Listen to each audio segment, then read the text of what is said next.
L'affaire Ménel est désormais close. La production, la chaîne TF1 et l'ex-candidate semblent être tombés d'accord, même si les termes du contrat n'ont pas été communiqués.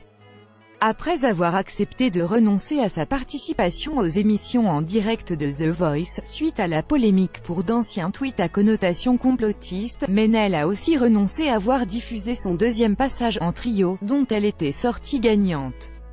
La production de The Voice a expliqué que la jeune chanteuse n'apparaîtrait plus dans le programme et que Nico Saliagas expliquerait, en voix off, les raisons de cette non-diffusion.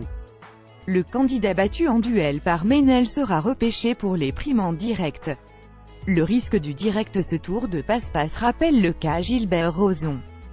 Le producteur, accusé d'agression sexuelle quelques jours avant la diffusion de l'émission La France a un incroyable talent, avait été effacé par M6, qui avait dû procéder à un nouveau montage, créant une certaine frustration parmi des candidats en même temps que Gilbert Rozon. Plus grand que à lire aussi, Christiane Taubira soutient Ménel, la France, c'est votre pays. Ne vous le faites pas voler, ces émissions doivent-elles adapter leurs règles à la nouvelle donne des polémiques qui, à tort ou à raison, frappent de façon de plus en plus violente certains candidats. Un ancien casteur de télécrochet, devenu agent depuis un an, estime que les émissions en direct sont les plus en danger. The Voice a cet inconvénient de voir les lives arriver assez vite. Nouvelle Star n'a gardé que la finale en direct et a ainsi pu maîtriser son montage jusqu'au bout.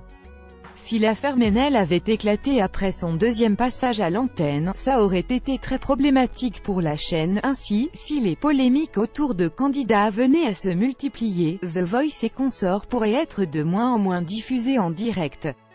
Des candidats voire des, au montage. Karen, candidate malheureuse à The Voice, a fait l'amère expérience d'un montage drastique. Je pensais vraiment que ma prestation serait diffusée parce que le courant était bien passé avec le jury, même si aucun ne s'était retourné.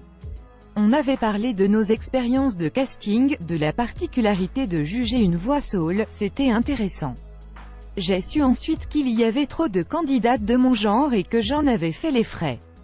Je ne sais pas trop ce que ça veut dire mais c'est comme ça, c'est la vie. Avant la diffusion de la dernière saison de Nouvelle Star, Renaud Levan, qui m'avait expliqué à 20 minutes que le montage est un élément essentiel de la mécanique de ces émissions. Le casting c'est une chose, mais les candidats se révèlent vraiment au fur et à mesure. Il y a des candidats qui se dévoilent au théâtre, d'autres encore plus tard. Avant cela, on les remarque à peine. Mais quand on sait qu'ils vont devenir des figures du programme, on essaye de retrouver des rushs où ils apparaissent. Inversement, un candidat qui crevait l'écran puis déçoit, ou subit une forte polémique, doit pouvoir être au montage. Contrairement à certaines émissions de télé-réalité où les polémiques autour de participants sulfureux sont un élément constitutif du succès, The Voice ou Nouvelle Star, si elle revient, ont mis en place des outils de contrôle des réseaux sociaux des candidats.